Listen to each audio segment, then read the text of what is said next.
ये टेंस का चार्ट कल आ गया था समझ सबको? Yes sir. कल कल पूरा समझाया तो आज कैसे आया समझ में बताओ? जितना समझाया था उतना आ गया? Yes sir. ठीक है। अभी देखो do does did use in negative and interrogative sentences. जो ये ऊपर लगे हुए हैं जैसे डू डज, ठीक है, डिड नेगेटिव और इंटरोगेटिव सेंटेंसेस में यूज होते हैं। नेगेटिव सेंटेंस जिसमें नोट आ जाए, ठीक है। अब ये डिड है, डिड के साथ वर्ब की फर्स्ट फॉर्म यूज होती है। ये ध्यान रखना, वर्ब की फर्स्ट फॉर्म सोच के ये मत सोच लेना कि ये प्रेजेंट का टेंस है, राइट। इस डिड पे ध्यान देना है कि डिड लगा हुआ है, डिड के साथ वर्ब की फर्स्ट फॉर्म है तो पास्ट इंडेफिनिट टेंस है हमारा। इस टेंस के चार्ट से हम क्या समझ पाएंगे, हम आइडेंटिफाई द टेंस। इस सेंटेंस में कौन सा टेंस लगा हुआ है, ये सबने राइट कर लिया? Yes sir. इसको कोई चीज समझ में नहीं आए तो दोबारा पूछनी है। Okay sir. फॉर एग्जाम्पल जैसे प्रेजेंट इंडेफिनिट का करते हैं एग्जांपल, जैसे he writes a letter, he writes a letter, वह पत्र लिखता है, हिंदी में बोल देते हैं, ठीक है। अब एस लग गया ना इसके आगे, राइट्स, थर्ड पर्सन सिंगुलर है तो राइट्स लग गया। अगर थर्ड पर्सन प्लूरल कर देंगे हम, जैसे दे लिख दिया हमने यहाँ पे दे, तो ये एस हट जाएगा, एस नहीं लगेगा फिर। समझ रहे हो? हमें वर्ब से पता करना है कि ये कौन सा टेंस है प्रेजेंट इंडेफिनिट के। अब ये देखो डू डज का यूज देखो, ऐसे लिखते हैं हम, जैसे they do not write a letter,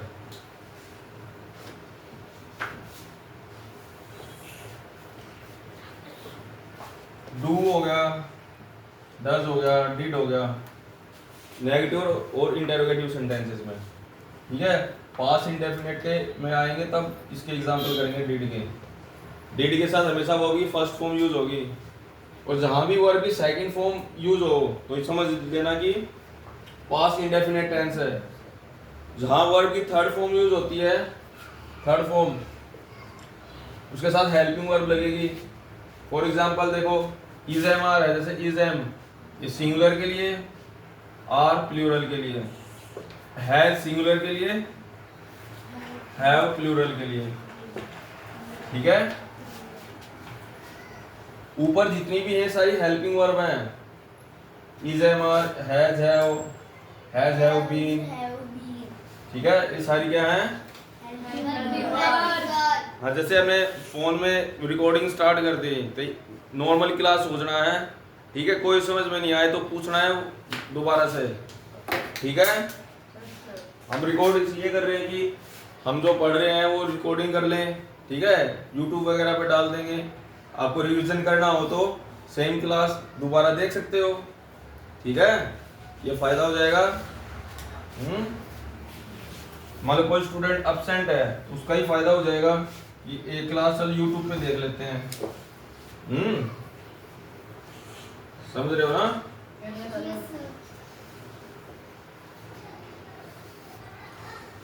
board पे कोई स्पेलिंग वगैरह गलत हो उसका ध्यान रखना, क्योंकि मेरा ध्यान पढ़ाने में रहता है, ठीक है। आएगा ई वगैरह हो जाए, फोकस रहना बोर्ड पे। कोई स्पेलिंग गलत हो ध्यान रखो। मैम आप भी, आपको स्पेलिंग में एक्सपर्ट है मैम, तभी गलतियां छाड़ देती हैं, ध्यान रखना मैडम, ओके। अब ये देखो प्रेजेंट कंटिन्यूअस, कंटिन्यूअस वो एक्शन होते हैं टेम्परेरी गोइंग ऑन एक्शन, जो एक्शन टेम्परेरी चल रहे हैं। फिलहाल मैं पढ़ा रहा हूं तो ये टेम्परेरी एक्शन है, ठीक है। तो ये देखो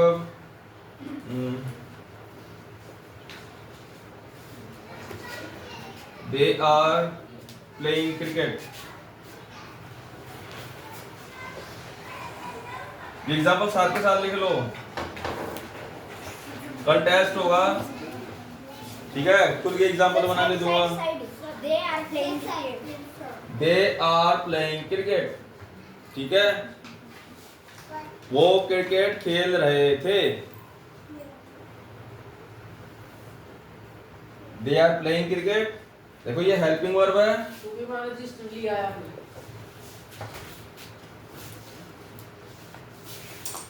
और ये मेन वर्ब है।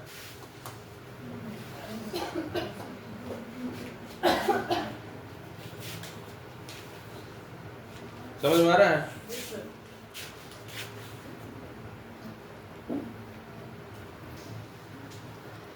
दे आर प्लेइंग क्रिकेट, वो क्रिकेट खेल रहे थे। देखो आर होगा ना, ये प्लूरल है, वे कई सारे होते हैं प्लूरल। समझ में आ रहा है प्लूरल क्या है? आपको आ रहा है समझ में? प्लूरल के साथ आर यूज हो गया, इज एम ये सिंगुलर के साथ यूज होते हैं। दे आर प्लेइंग क्रिकेट, अब ये लिख दिया हमने, जैसे दे वर प्लेइंग क्रिकेट।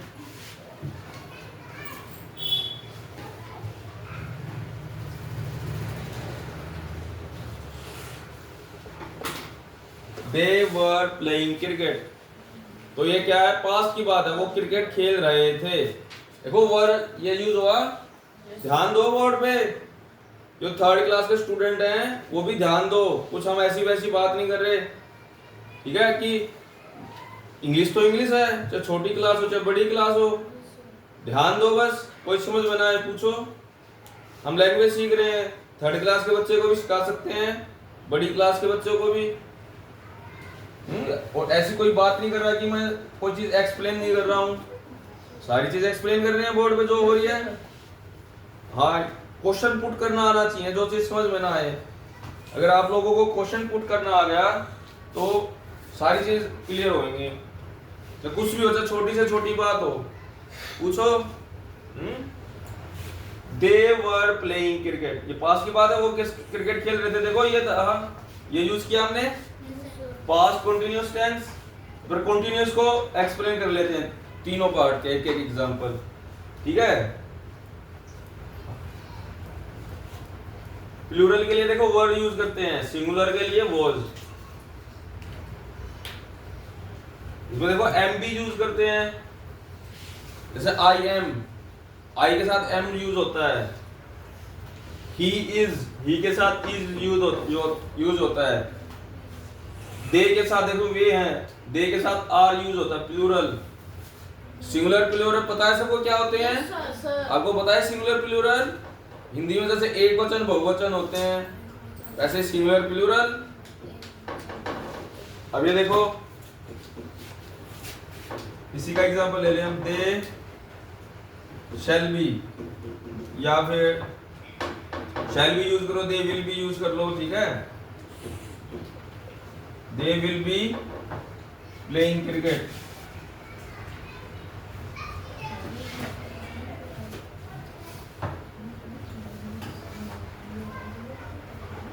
अबे देखो, आप नॉर्मल फ्रेंड्स हो, आप लोगों के लिए विल बी यूज कर लेंगे, they will be playing cricket, ठीक है? आप लोग जैसे वो कल क्रिकेट खेल रहे होंगे, ये बात है। अगर कोई इंडियन क्रिकेट टीम के लिए बात करें तो शैल भी यूज करेंगे, ठीक है? क्योंकि वो ऑफिशियली है और वो 100% ही खेलेंगे। अगर कोई फिक्स मैच है तो, अगर बारिश वगैरह ना हो तो वो खेलेंगे। या क्या समझ में?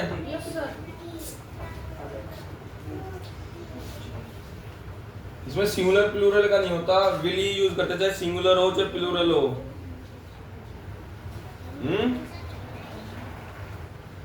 देख लिया सबने? समझ लिया? नोट कर लिया? वो मिटा दूं? Yes sir.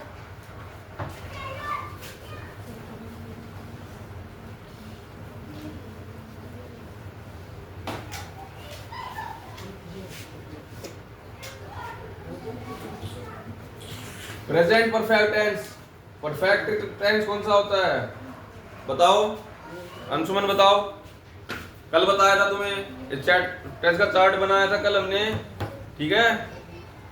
और बताया भी था परफेक्ट टेंस कौन से होते हैं, perfect actions. Perfect action sir, जैसे कि I am, Yuvraj, what are perfect actions? Sit down. Sir, perfect actions are actions which were done. हाँ, जो कंप्लीट एक्शन, कंप्लीट और डन एक्शन। राइट, बैठ जाओ। वेरी गुड, ध्यान दिया करो। आप इधर उधर ध्यान भटकाते रहते हो, ठीक है, इसलिए ध्यान। कल मैंने कितनी बार, बात सुनो, कल मैंने कितनी बार बोला कि perfect actions are the complete और डन एक्शंस। एक बार नहीं बताया मैंने, एग्जाम्पल भी करे थे, ठीक है। ध्यान दिया अगर बोर्ड पे, इधर उधर कभी इधर देखता, कभी उधर, कभी बाहर देखता है, क्या फायदा हुआ फिर बताओ। कंप्लीट और डन एक्शन, जैसे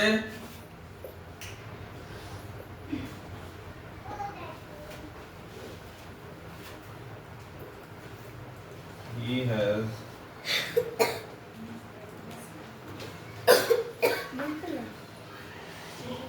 कल वाले एग्जांपल ही कर लेते हैं। he has done his homework, तुम्हें याद रहेगा।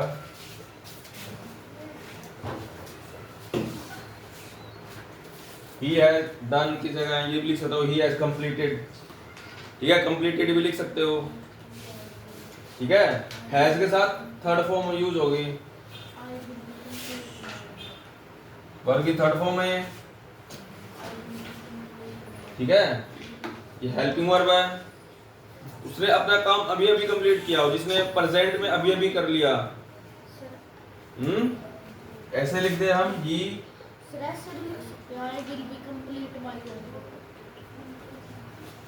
आई विल हैव यूज होगा, देखो विल सेल के साथ हैव और वर्ब के थर्ड फॉर्म फ्यूचर के लिए, देखो will have, I will have completed, देखो वर्ब की थर्ड फॉर्म का देख तीनों उसमें है, प्रेजेंट में भी, ठीक है, पास्ट में भी, फ्यूचर में भी। कोई काम हम डन कंप्लीट कर लेते हैं तो वर्ब की थर्ड फॉर्म यूज होती है, देखो आई हैड कंप्लीटेड,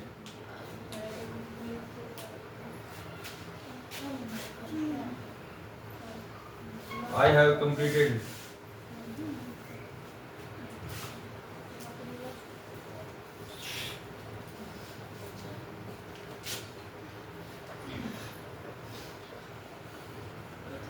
मैंने अपना होमवर्क कर लिया था, ये पास्ट की बात है।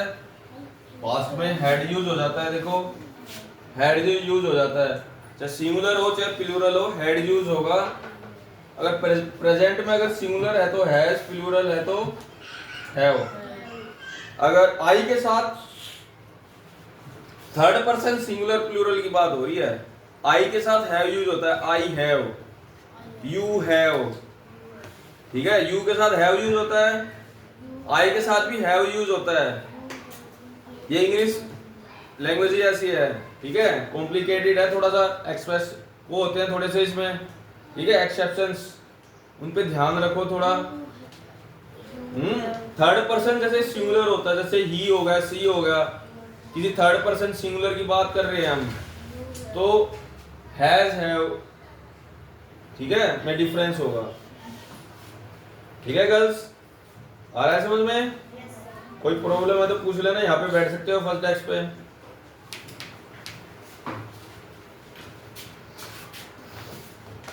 अब फ्यूचर की बात करें तो आई विल बी नहीं, आई विल हैव कंप्लीटेड, ऐसे लिख देता हूँ, कंप्लीटेड माई होमवर्क। ऐसे कर दिया तो मतलब सेम का सेम लिख दो, माई होमवर्क। ये एग्जांपल लिख लो। सर भी खड़े हैं, देखना। कोई नहीं, बैठ जाओ भाई, आराम से बैठो, पीछे दिख नहीं रहा फिर।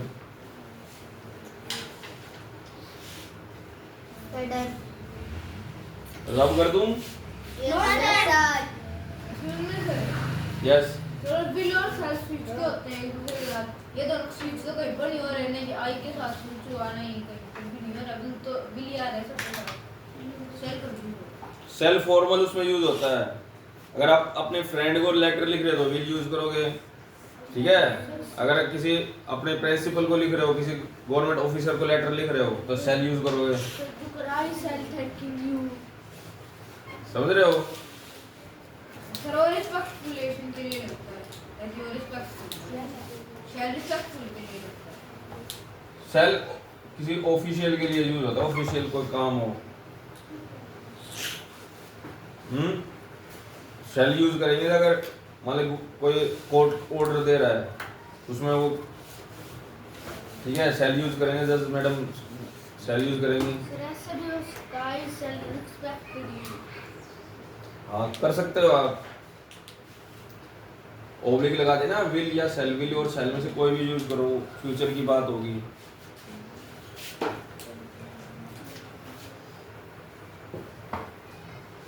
कल टेस्ट लूंगा, ये आएगा ये टेस्ट में, ठीक है, टेस्ट का चार्ट बनवाऊंगा, बहुत इजी है ये।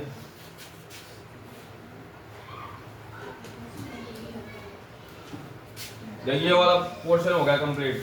अब परफेक्ट कंटिन्यूअस, परफेक्ट कंटिन्यूअस कल बताया था मैंने, अंशुमन बताएगा ना, ये आप बताओ परफेक्ट कंटिन्यूअस क्या होता है? अंशुमन बताओ। जो अपना काम हो गया और वे थोड़ा सा रहता है। हाँ, ध्यान नहीं देती ना, बिल्कुल भी ध्यान नहीं देती क्लास में, ध्यान दिया करो बिल्कुल। कुछ चीज समझ में आया पूछो, रिवीजन करो।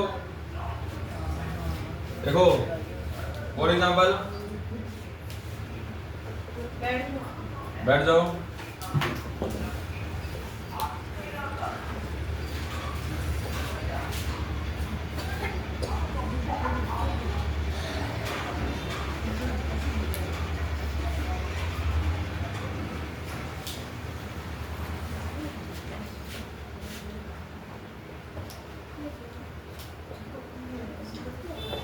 It has been raining since morning.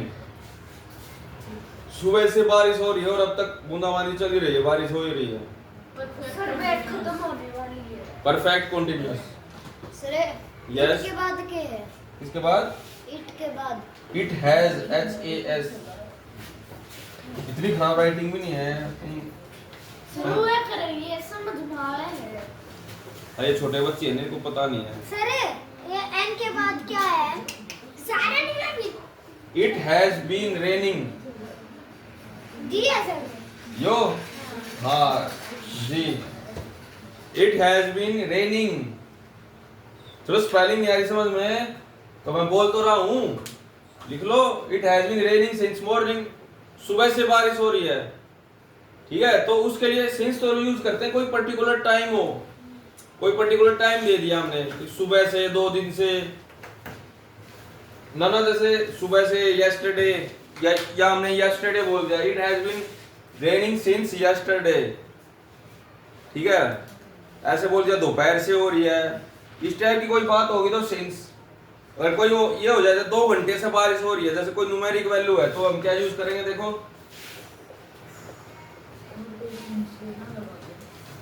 It has been raining for 2 hours।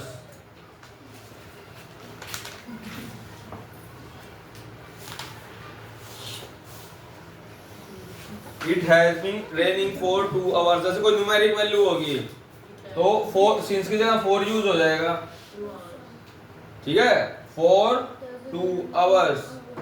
ध्यान रखना ये चीजें है ना, वो पूछते हैं आपके एरर्स में। सिंस का मतलब यहाँ पे तो कोई चीज, यहाँ पे तो ये लगा लो वो डेडिकेट कर रहा है ये प्रीपोजिशंस, नहीं तो इसका मीनिंग बिकॉज भी होता है, ठीक है। सिंस का मतलब बिकॉज भी होता है, इसका मीनिंग बिकॉज कब होगा बताऊंगा जब आएगा, ठीक है।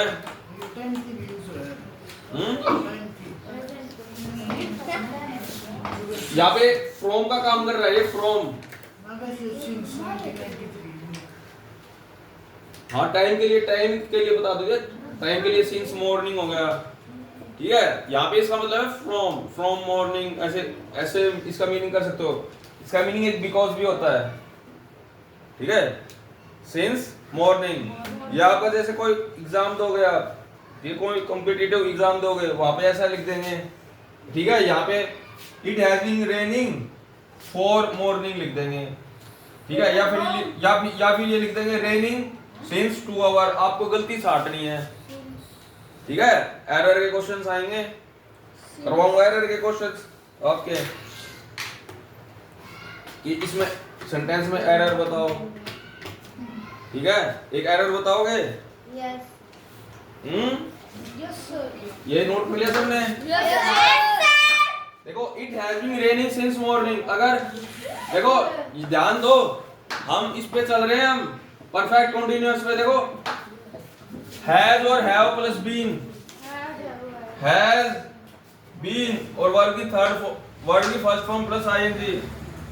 देखो ये पैटर्न यूज कर रहे हैं हम। हैव कब यूज होगा? जब कोई प्लूरल होगी चीजें, ठीक है। आ रहा है समझ में? Yes sir. पूछ रहे हैं घर से, कल टेस्ट में ये सेंटेंसेस बनवाऊंगा, टेंस का चार्ट बनवाऊंगा और सबका एक एक सेंटेंस कितने मार्क्स? 10 मार्क्स का आएगा ये टेंस का चार्ट। सर आप पहले तो 5 मार्क्स का कह रहे थे। 5 मार्क्स टेंस का चार्ट बनाने के, 5 मार्क्स इसमें एग्जांपल बताने के, एग्जांपल बना के बताने हैं। Okay sir. कोई प्रॉब्लम यहाँ तक? No sir. देखो इट हैज बीन होगा, फास्ट में हैड बीन यूज कर देंगे। सिमिलरली देखो पास्ट में कोई बारिश हो रही थी, हैड बीन यूज कर लेंगे। अगर फ्यूचर की बात है तो विल हैव बीन यूज कर लेंगे।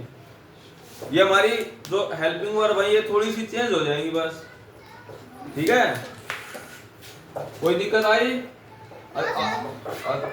एक एरर करो अब।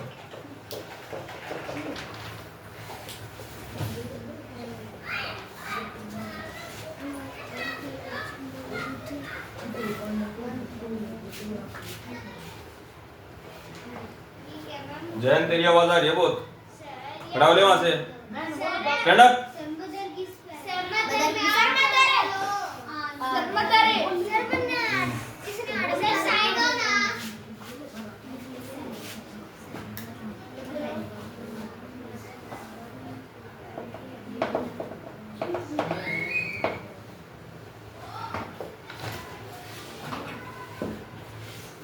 प्लीज तुम्हें साइड सर साइड। इसमें बताओ कौन से पार्ट में एरर है, ये बताएगा जैन। क्या बतानी है सर? सेंटेंस के कौन से पार्ट में एरर है सर जैन बताएगा। सर ये मंडे हो रहा है, ये देख सकता है। एवरी मंडे है ये। Mother is going to temple every Monday. Mother every Monday क्या जाती है? टेंपल में जाती है। गोइंग की जगह गो आएगा। क्या? गोइंग की जगह गो आएगा। सर हम बताएं। तू मुर्गा बन जा। सर हम मुर्गा तो क्या बनाऊं, फिर और चीज भूल लेगा। फिर आगे आ जा तू, बस आगे शिफ्ट हो जा। भाई तू आगे बैठ सर। तू खड़ा हो गया, ये करेगा सारा काम। यही है तेरी सजा। तू बता भाई। हाँ? बाकी यहाँ पे लगाना था ये। Mother is going to temple every Monday. इसकी जगह क्या आएगा? Mother goes to. ठीक है, ऐसे आपका एरर पूछेंगे पेपर में, ठीक है। अगर आपको ये पता है कि फ्रीक्वेंट एक्शन है, ये एवरी मंडे फ्रीक्वेंट एक्शन है, तो indefinite tense mother goes to. Option आएंगे, option A B C D ई।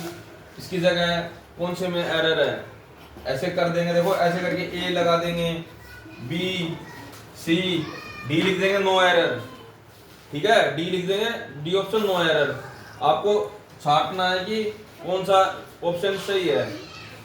हम हर एक चीज अच्छे से प्रैक्टिस करेंगे तो प्रैक्टिस की हुई चीजें को ये लगेगा को हाँ ये तो आता है हमें, ये भी आता है, ये भी आता है, ऐसे करते जाओगे सारे।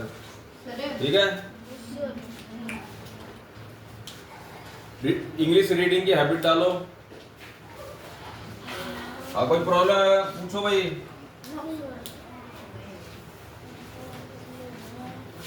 ध्यान नहीं देता क्लास में, बातों में उलझा रहता है, तो इसलिए ये प्रॉब्लम है तेरी। इतनी आसान सी चीज थी, कल भी बताया था तेरे को।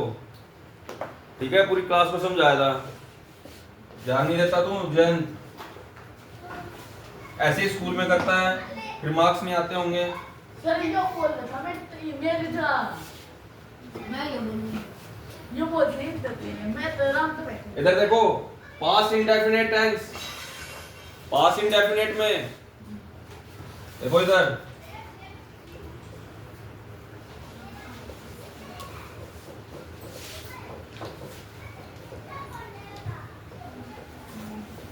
he went to market, go went gone, second form है यूज की वर्ब की, वर्ब की सेकंड फॉर्म, खाली वर्ब की सेकंड फॉर्म यूज हो, ओनली सेकंड फॉर्म। जैसे ही, इसमें बताना कौन सा टेंस है। he was,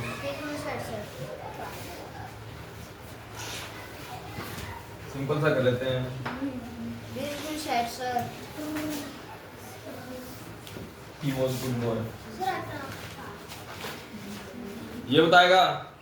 खड़ा हो जा, थर्ड क्लास, सिंपल सा सेंटेंस है, बताओ ही कौन सा टेंस है इसमें। He was good boy, sir was कौन, वाज तो वर्ब होगी, पर कौन सा टेंस है। Tense sir good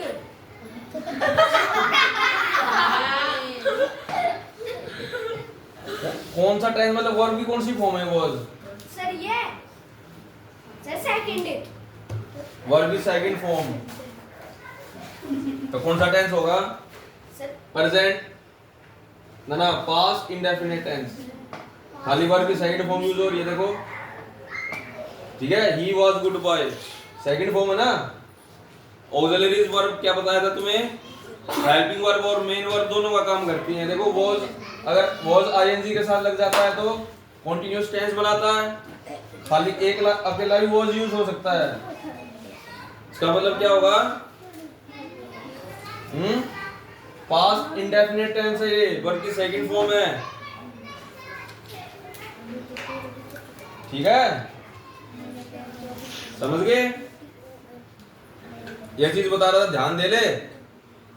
past indefinite tense है, वर्ब की सेकंड फॉर्म है, तो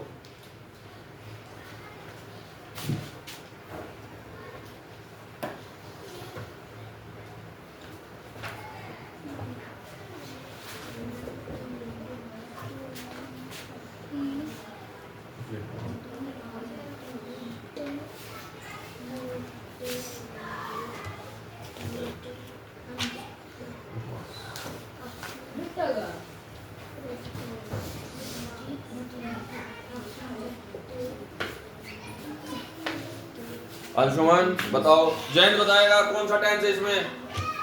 कोई भी आंसर ठीक बता देगा, नीचे बैठा देंगे तेरे को। ये पास्ट इंडेफिनिट वाई, क्योंकि सर इसमें डिड है, नेगेटिव सेंटेंस है। हाँ नेगेटिव सेंटेंस है, और इसमें वर्ब कौन सी है इसमें। वर्ब डिड, डिड तो हेल्पिंग वर्ब है, मेन वर्ब कौन सी है। Main verb not. आप बताओ। ही प्रोनाउन है, सर हेल्पिंग वर्ब भी है गेट सर सर ये गेट है, गेट गेट मेन वर्ब, ये हेल्पिंग वर्ब है।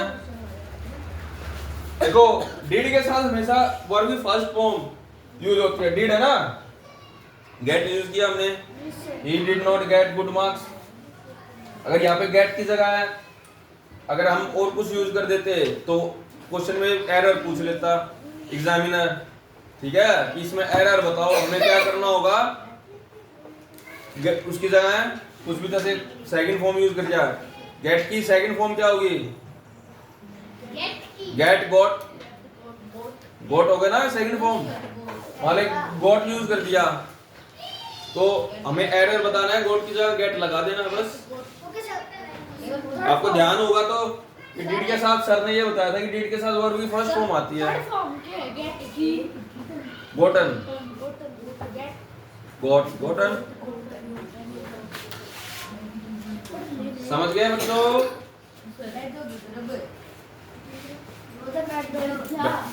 हाँ बैठ जा। आखी मेरे साथी साथ दे, पढ़ाई कर, इधर उधर बातों में मत उड़ जा। कब उससे बात किसी और से बात करेगा देख उसका भी टाइम खराब करेगा। और तेरी ये अगर तेरी ये हैबिट बनी रही तू नहीं माना तो कर दी दूंगा पनिशमेंट। फिर भी नहीं माना तो क्लास से बाहर, ठीक है? क्लास से नॉन कट जाएगा बस। हो बस आपको होमवर्क कराया जाएगा यहाँ पे, बराबरी क्लास नहीं होगी।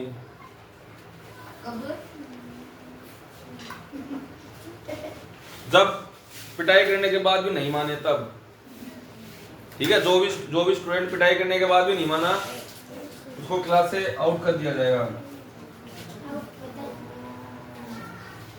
क्योंकि ये बातचीत में लगा रहेगा तो किसी दूसरे का टाइम और खराब करेगा ये। ध्यान दो। अब ऐसे ही फ्यूचर इंडेफिनिट का है, उसमें विल सेल यूज हो जाता है भाई, ठीक है? कंटिन्यूअस बनाने के लिए विल सेल के साथ बी यूज कर लेते हैं। फ्यूचर में हम कोई काम कंप्लीट करेंगे तो विल सेल के साथ हैव यूज कर लेते हैं।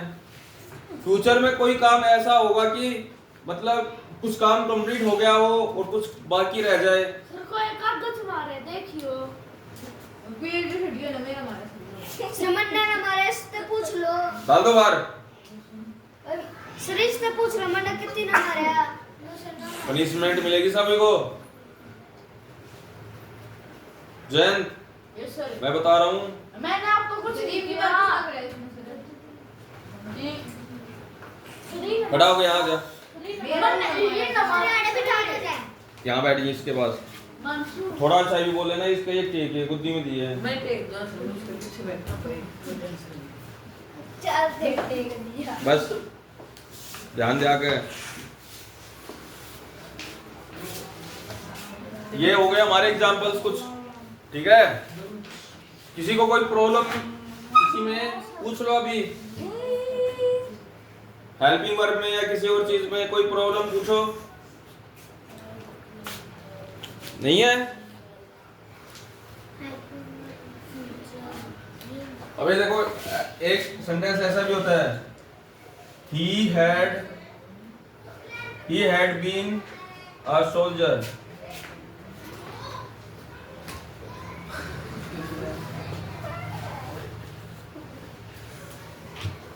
ठीक है? यहाँ पे ये वर्ब की थर्ड फॉर्म है बीन। ये वो वाला बीन नहीं है, हैव बीन वाला, हैड बीन। ठीक है? ये वर्ब की यहाँ पे थर्ड फॉर्म है, ये हेल्पिंग वर्ब है। वही क्या होता है? He had no money.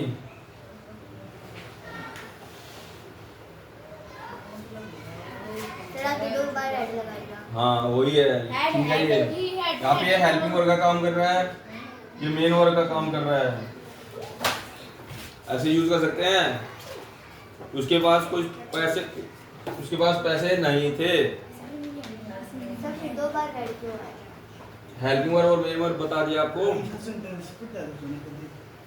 हाँ तो सर्च कर लियो नेट पे, सही है sentence. He had no money। ठीक है? कोई चीज जो चीज ना पढ़ी हो वही चीज तो पढ़ाई जाएगी। जो चीज पढ़ ली तो वो कराऊंगा तो क्या फायदा होगा? हाँ ना देखोगे भाई, कई चीज ऐसी बताऊंगा नहीं देखोगे तुम। 3 बार 2 बार समझ गए? करेक्ट है सेंटेंस। नोट कर लो, अपने मैडम से पूछना स्कूल में। ये नोट करने की देखो इधर एक्शंस को डिफाइन करते हैं, फिर तुम्हारी आज की क्लास ऑफ फिर कल होगी। ओके एक्शंस को डिफाइन कर लेते हैं, एक्शंस को डिफाइन कर लेते हैं। एक्शंस, ये सारे एक्शंस हैं, इंडेफिनिट एक्शंस, कॉन्टिन्यूअस एक्शंस हैं।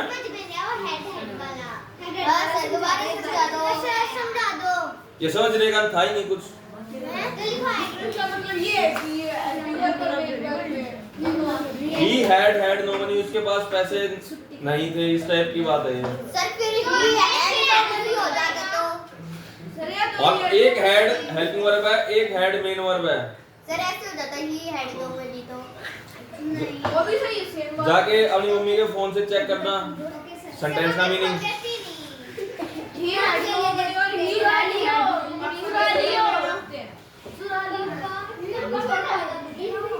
Excuse me sir, sir he had no money और he had no money same मतलब रखते हैं।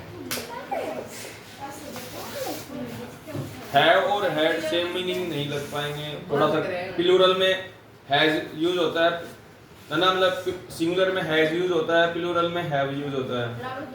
ही हैड नो मनी और he had no money same मतलब रखते हैं। नहीं क्या है? समझाऊंगा मैं, ठीक है। पहले ये देखो एक बार, इंडेफिनिट एक्शन एक्टिव लिख जाए, ACTION, इंडेफिनिट एक्शन परमानेंट और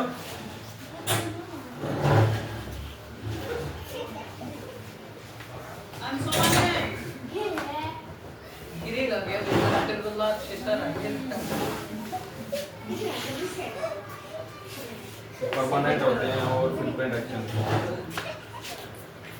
Please go inside, sir. एक सेकंड दो। REQUA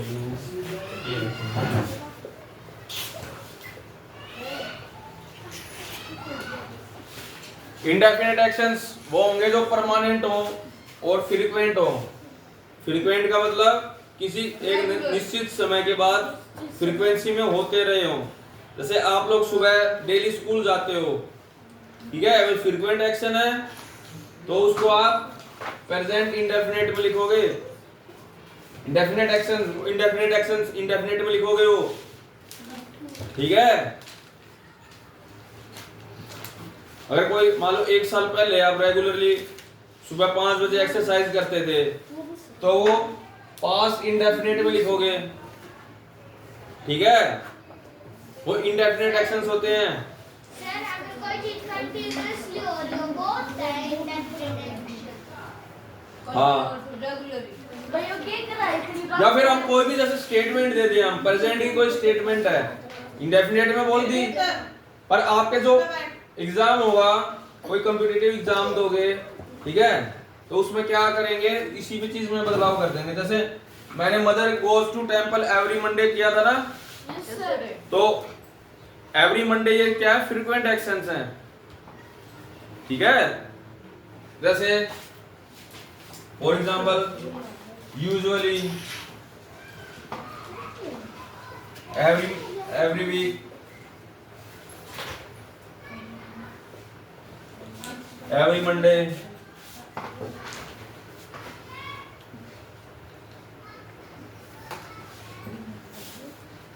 एग्जांपल ये नोट कर लो, ये इम्पोर्टेंट है। यूजुअली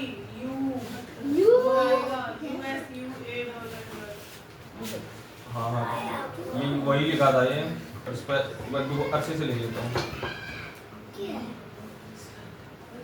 ठीक है।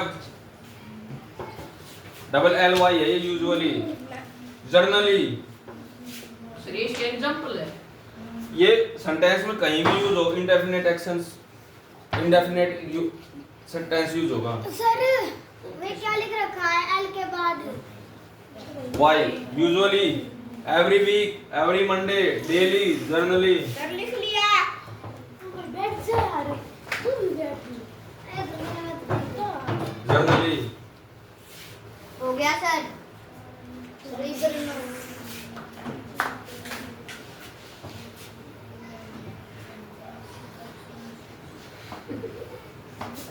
और एक आधे वर्ड होंगे याद कर लो कोई फ्रीक्वेंसी वाले। हाँ रेगुलरली।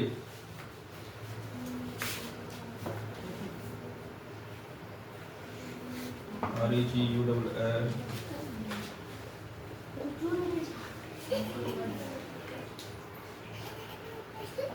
यू है ये ध्यान रखना।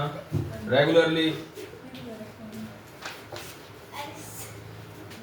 इसमें use indefinite actions, use indefinite tense.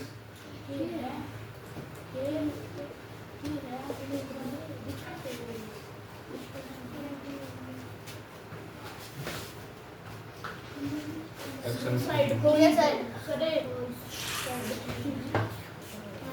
ठीक है समझ गए? ये नोट कर लो। हो गया इंडेफिनिट एक्शंस, परमानेंट एक्स, ये तो होगी फ्रीक्वेंसी। फ्रीक्वेंसी मतलब वो फ्रीक्वेंसी होती है कोई लगातार, हाँ लगातार एक निश्चित समय पे कोई चीज रिपीट हो रही हो। ठीक है, जैसे डेली तुम्हारी ट्यूशन की क्लास लगती है 3:30 बजे, ठीक है, रेगुलरली रिपीट हो रही है। आप लोगों की तो छुट्टी भी नहीं होती, संडे की भी नहीं होती, तो कोई बात नहीं। रेगुलर REGULAR डबल एल नहीं आएगा, LAR आई भी नहीं आएगा। ओके ठीक है, सही है। हाँ जो यूनिवर्सल ट्रूथ होते हैं वो परमानेंट एक्शन होते हैं। यूनिवर्सल ट्रूथ परमानेंट, ओब्लिक डाल के लिख लो यहाँ पे परमानेंट के साथ की यूनिवर्सल ट्रूथ। प्रोवर्ब्स, जो हमारी प्रोवर्ब्स होती हैं वो भी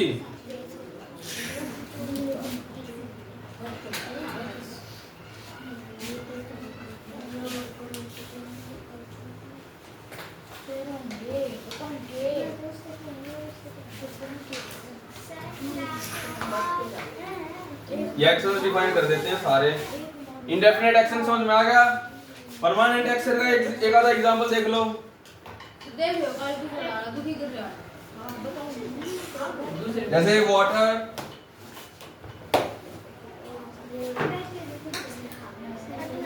boils at 100 degree Celsius.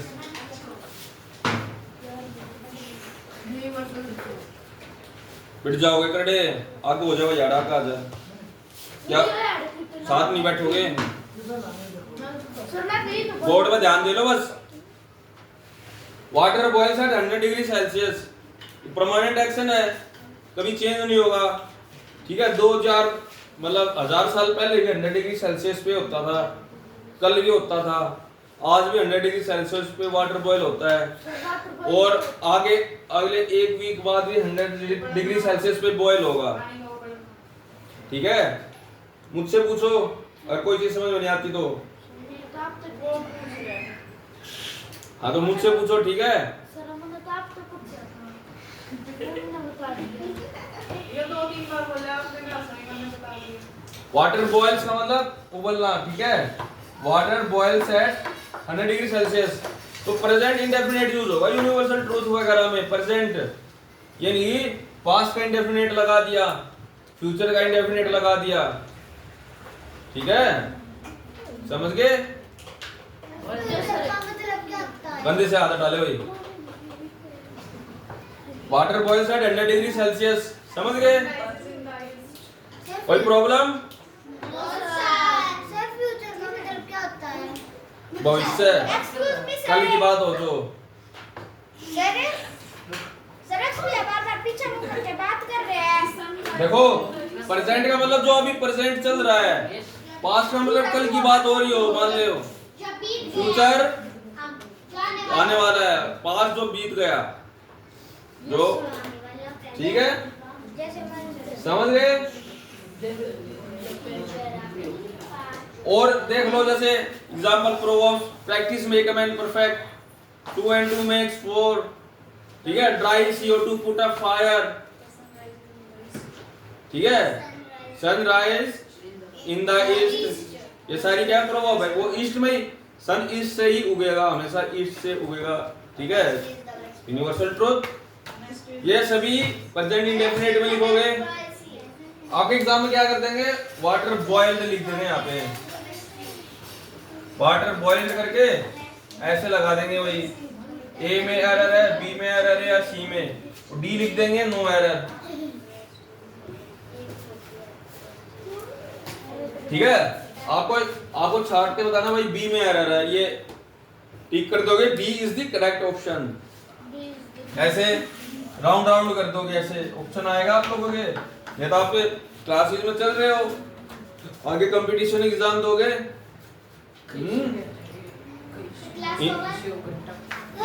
English आप लोगों की परफेक्ट होगी तो हर एक सब्जेक्ट में नंबर बढ़िया आएंगे, गारंटी है, क्योंकि आपके एसएस होगी, साइंस होगी, मैथ्स होगी, सब इंग्लिश में है। इंग्लिश की अंडरस्टैंडिंग बढ़िया होगी तो हर एक सब्जेक्ट में परफेक्ट मार्क्स आएंगे। सर ये क्या बन गया? क्या सर एन यू के बाद ये नो एरर है, ये नो एरर, इसका मतलब क्या होगा, कोई एरर नहीं, ये लिखो मत अभी, ठीक है, उतारना मत ये। सर हमने उतार लिया। कोई बात नहीं, मैंने उतार लिया, कोई बात नहीं। इस टाइप के एरर पूछ लेंगे, उतारने से ज्यादा मेरी बातों पे ध्यान दो, उतारने से ज्यादा बातों पे ध्यान दो। अभी इसने YouTube पर डाल दिया करूँगा, कोई प्रॉब्लम होगी दोबारा देख सकते हो आप, जो क्लास की बात है।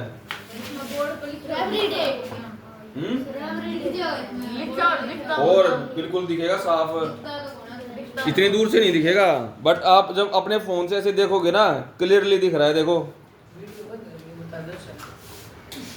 इतनी दूर से तो ना दिखेगा, वो बोर्ड इतना बड़ा है, स्क्रीन इतनी छोटी है, आप इतने दूर बैठे हो, ठीक है। अगर नजदीक से देखोगे ना फोन को दिख जाएगा। इंडेफिनिट एक्शंस हो गए, कंटीन्यूअस एक्शन,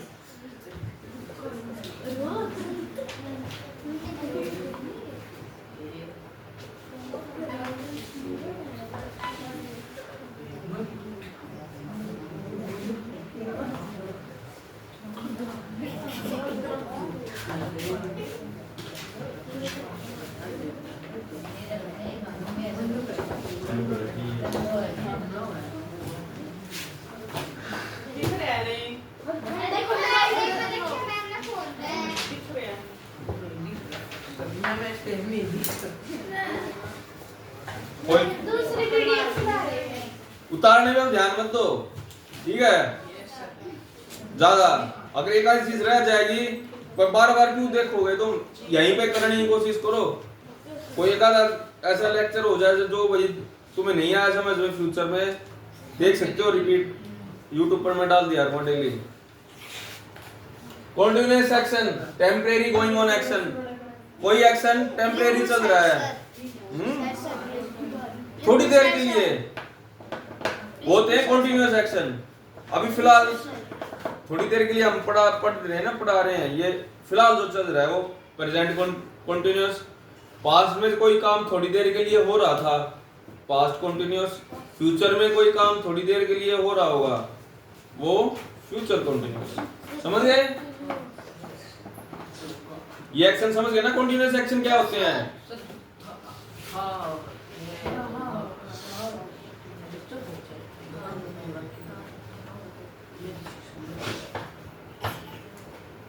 एफ है ये, परफेक्ट एफ।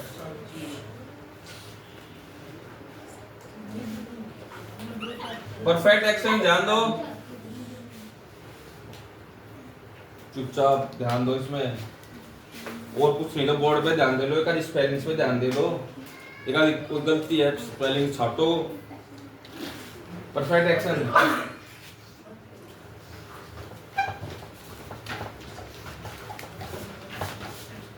ओ भाई डेथ में पास नहीं।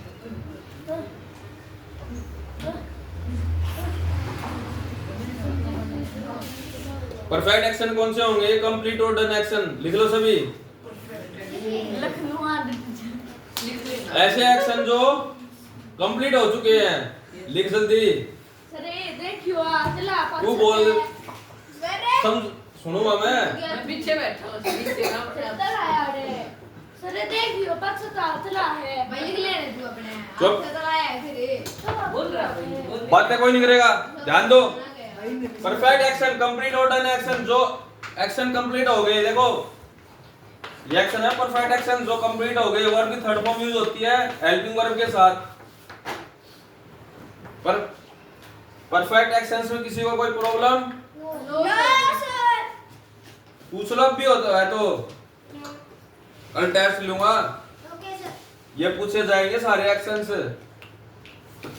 कल क्लास होगी, आते एक साथ तुम्हारी प्रॉब्लम्स ली जाएंगी, फिर टेस्ट होगा। पेज पे टेस्ट ले हाँ पेज पर। एक टेस्ट बनाओ है सर की फोटो कॉपी दे देना। ये कौन अरे एक क्वेश्चन लिखना है बोर्ड जो पे लिखा दी किसी टेबल और में एक सेंटेंस, बस उसमें ये फोटोकॉपी करके देंगे। अभी इतना बड़ा टेस्ट नहीं बनाया तुम्हारा, क्वेश्चन उतरवा दूंगा, ठीक है बस।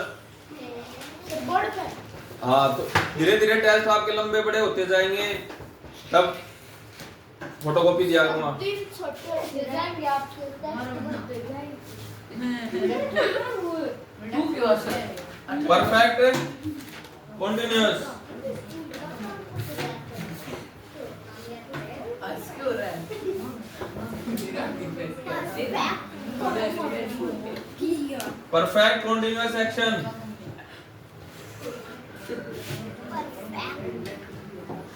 Action going on from point.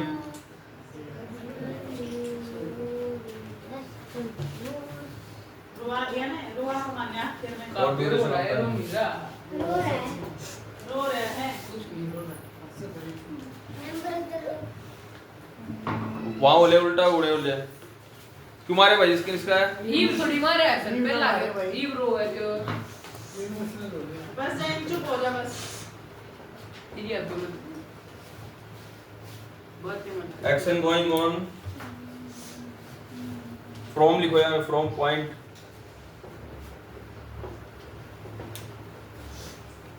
और ड्यूरेशन ऑफ टाइम।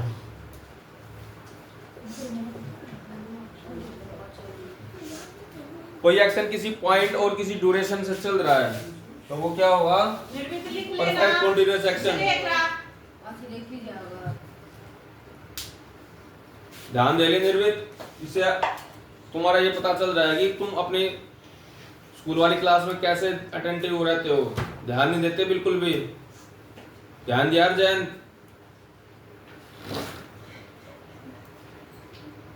देखी भाषा है आशा होगा तरीके। आड़े ते सर उठ नहीं को वो इधर भी That's बात कर रहा right. है, इधर रोने लग गया। मैं कुछ कहा तू जा सुन लाइक वगैरह क्यों हो गया? ध्यान दो अब। कोई प्रॉब्लम भाई किसी को? परफेक्ट एक्शन सबको पता लगा क्या होते हैं?